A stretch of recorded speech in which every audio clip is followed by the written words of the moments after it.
Hi అండి, mothers day శుభాకాంక్షలు అండి మదర్స్ అందరికీ.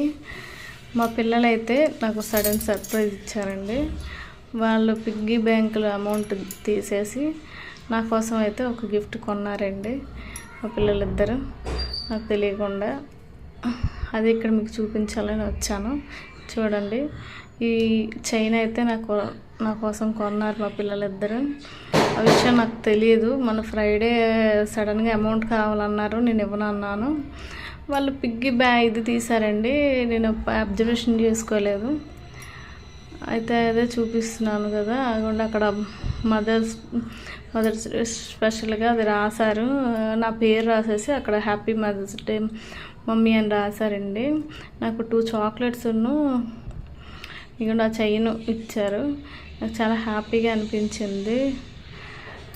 మా పిల్లలు వేరే ఇంకొక పిల్లలు వాళ్ళ మదర్కి వేద్దామనేసి మొత్తం 4 మెంబర్స్ ప్లాన్ వేసుకున్నారంట. అలా వచ్చాము. ఇలా కొన్నా. నేను ఎప్పుడైతే వాళ్ళకి అమౌంట్ ఇవ్వను, ఎందుకంటే ఆ షాప్కి వెళ్ళాలంటే కొద్దిగా రోడ్డు దగ్గర వరకు వెళ్ళాలి, అందుకని నాకు భయం, నేను పంపించను. కానీ వాళ్ళ సాయం తీసుకొని వెళ్ళారంట. ఆ విషయం చెప్తున్నారు మార్నింగ్ అని. ఇప్పుడు ఈ సందర్భాన్ని ఏంటంటే, వాళ్ళు ఇచ్చినందుకు నాకు హ్యాపీగా ఉంది, కానీ ఈ విషయంలో మీతో ఒకటి షేర్ చేసుకుందామని వచ్చానండి.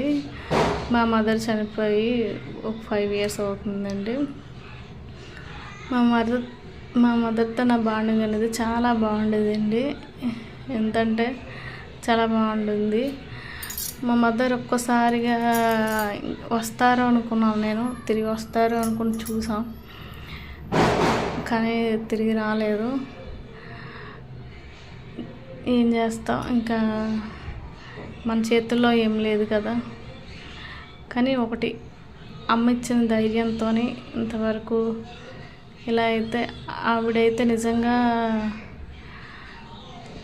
మేము 3 sisters అండి, నేను మధ్య అమ్మాయిని. మా విషయంలో నిజంగా మా అమ్మకి చాలా ధైర్యవంతురాలు, నిజంగా చాలా తెలివితేటలున్న ఆవిడ. 90s మదర్స్ ఏంటంటే ఇన్నోసెంట్ మదర్స్. నిజంగా ఆ మదర్స్ అందరికీ ఏం తెలియదు, ఇంకా వాళ్ళకి పెద్ద చదువుపోయిన జ్ఞానం మాత్రం చాలా ఉండేది. ఆ ఇచ్చిన జ్ఞానంతోనే ఎవరి దగ్గర ఎలా ఉండాలి, ఏం మాట్లాడాలి, ఏం చేయాలి మా ప్రతిసారి చెప్తూనే ఉండేది. ఎవరు చెప్తారు మనకి ఈ రోజుల్లోనూ, ఎవరు చెప్పరు కదా. అమ్మాయి చెప్తుంది.